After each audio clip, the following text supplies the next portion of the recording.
नमो नारायण। जय महाकाल, जय माँ बगलामुखी।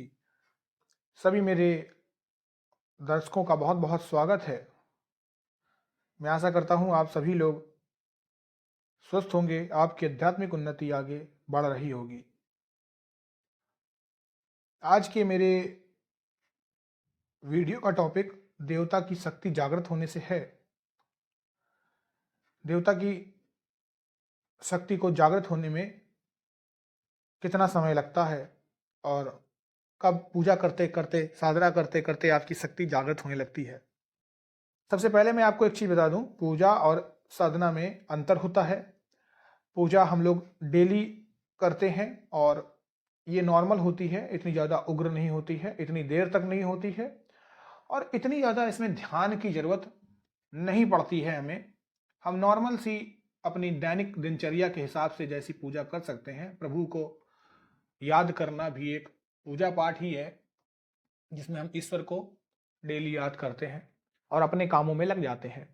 लेकिन साधना इसके विपरीत है। साधना के लिए कई सारे ऐसे मंत्र होते हैं जिसमें हमें गुरु से गुरु दीक्षा लेनी पड़ती है और उसके बाद उन मंत्रों का निरंतर जाप किया जाता है। कई बार मंत्र एक माला यानी 108 मनके की होती है और कई बार 100 मालाएं भी हमें करनी पड़ती है, यानी 1-2-1.5 घंटा। तो कई बार ऐसी चीजें होती हैं कि समय ज्यादा लग जाता है। अपने आप को साधना ही एक साधना होती है। जिस इंसान ने अपने आप को साध लिया, अब यहाँ पर ऐसा मकसद है कि हम उस भगवान को प्रसन्न करें, उनसे अपनी मांग पूरी करवाएं यानी मनोकामना पूरी करवाएं। और इसके लिए एक तप लगता है, एक प्रोसेस होता है, एक तरीका होता है जिसमें हम शपथ लेते हैं कि हम आज की डेट से इतने समय के लिए इतने लाख इतने हजार मंत्रों का जाप करेंगे। और फिर आंधी तूफान कुछ भी आ जाए हम करते हैं, हम जी नहीं चुराते हैं, हम उससे हटते नहीं, हम डिगे रहते हैं। और वो जो भी मंत्र का जाप होता है, अगर सुबह का शपथ लिया तो सुबह होगी, रात का लिया तो रात होगी। लेकिन पूजा में ऐसा नहीं होता है। हम दिन में किसी भी समय पूजा को कर सकते हैं और फिर उसके बाद अपने काम पे लग सकते हैं अपने समय के अनुरूप। तो साधना में बहुत सारी चीजें देखनी पड़ती हैं। भगवान को भोग लगाना पड़ता है, उनका आसन देखना पड़ता है, उसी तरीके के कलर कपड़े पहनने पड़ते हैं। मंत्रों को हमें अकीलित करना पड़ता है। मंत्र कीलित होते हैं तो हमें हटाना पड़ता है, उनका कीलन उत्कीलन करना पड़ता है। उसके बाद साधना पूरी होने के बाद हम हवन करते हैं, फिर उसके पुरस्चरण करते हैं। तो इस प्रकार से साधना में जागृत होती है। सबसे पहले बात करेंगे पूजा के शक्ति के देवता। देखिए, पूजा पाठ जब हम करते हैं तो वो निर्भर करता है कि आपकी कितनी उस ईश्वर के प्रति आस्था है। कभी कभी हमारे अपने पुण्य, अच्छे जो कर्म हम करते हैं और पिछले जन्म के अच्छे कर्मों के कारण हमारी ईश्वर के प्रति आस्था और कई सारी चीजें होती हैं, उससे वो मंत्र जल्दी जागृत हो जाता है और हमें उसका फल मिलने लग जाता है। पूजा करते करते हमारे अच्छे कर्म भी साथ चलते हैं और पूजा में देवी देवता जल्दी प्रसन्न हो जाते हैं और हमें आशीर्वाद देते हैं। लेकिन साधना में अगर आपके गुरु ने आपको कोई मंत्र दिया है, चूंकि वो मंत्र कई बार जपा गया है, इसके पहले उनके गुरु ने जपा है, गुरु मंत्र है, कई लाख कई करोड़ों मंत्रों का जाप हुआ है, तो मंत्र सिद्ध रहता है। लेकिन इसके बावजूद भी गुरु भी आपकी शक्तियों को आंकते हैं, देखते हैं, परखते हैं। और जो गुरु के गुरु हैं, जो आपको सिद्धि प्रदान करते हैं, वो भी आपको परखते हैं कि क्या मैं जो शक्ति देने जा रहा हूं या मैं दूंगा, उसके ये लायक है नहीं लायक है। तो ये निर्भर करता है भगवान के ऊपर, आपकी निष्ठा के ऊपर, आपके कर्मों के ऊपर कि आप किस लायक हैं। जब तक आप साधना के अर्जित तपोबल से उस लायक नहीं बन जाते हैं, तब तक कभी भी भगवान प्रसन्न नहीं होते हैं और आपको शक्ति नहीं देती है। लेकिन देवता शक्ति अपना असर दिखाती है, वो कई दिनों में जागृत होने लग जाती है। अब यहाँ पर कितना समय लगेगा ये कोई भी नहीं बता सकता है।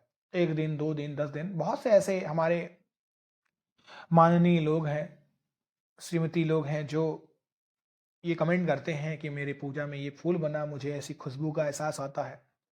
तो देवी देवता जब किसी से प्रसन्न होते हैं तो पल प्रतिपल ऐसे ही संकेत देकर बताते हैं, जताते हैं कि मैं तुमसे प्रसन्न हूं और मैं तुम्हें कुछ फल देना चाहता हूं।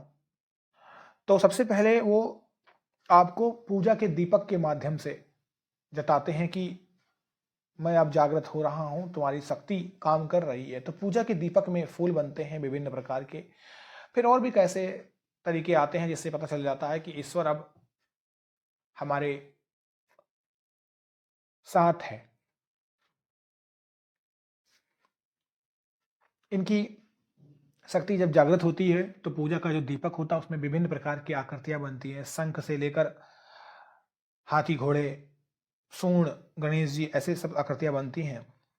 उसके बाद आपके मंत्र जो हैं बराबर चलते हैं, आपको अच्छे अच्छे सपने आते हैं और धीरे धीरे आपके अंदर परिवर्तन होने लगता है। तो ये जो आपको संकेत मिल रहे हैं खुशबू के, महक के, ये सब संकेत होते हैं कि आपके मंत्र आपके लिए काम कर रहे हैं, ये मंत्र जागृत हो रहे हैं। तो यही सारी बातें हैं जिससे पता चल जाता है कि ये मंत्र जागृत हो रहे हैं। अब ये देवता कितनी देर में जागृत होंगे ये कहना थोड़ा सा मुश्किल है, क्योंकि शक्तियों को हम खुद वश में नहीं कर सकते हैं। शक्तियां प्यार से बंधन में बंधती हैं। जब आप उनको भोग लगाते हैं, एक समय में पूजा पाठ करते हैं, मंत्रों का जाप करते हैं, उन पर विश्वास करते हैं, तो शक्तियां ये डिसाइड करेंगी, निर्भर करता है इस पे कि वो कितने समय बाद आपको अपना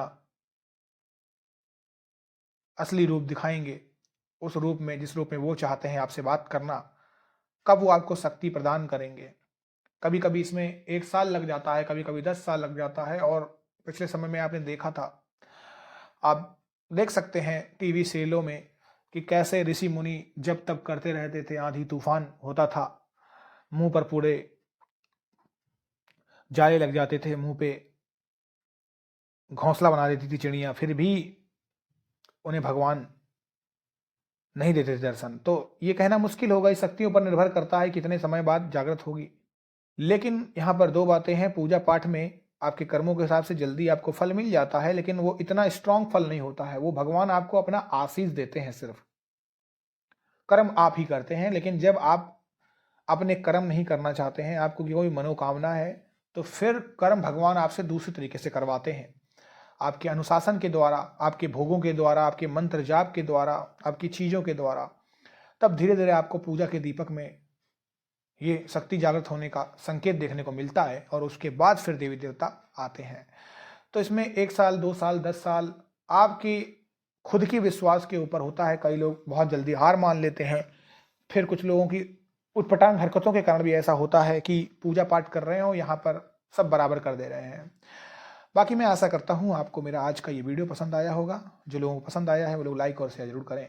अभी के लिए आप सभी लोग खुश रहें, स्वस्थ रहें और आपकी आध्यात्मिक उन्नति होती रहे। नमो नारायण। जय महाकाल, जय मां बगलामुखी।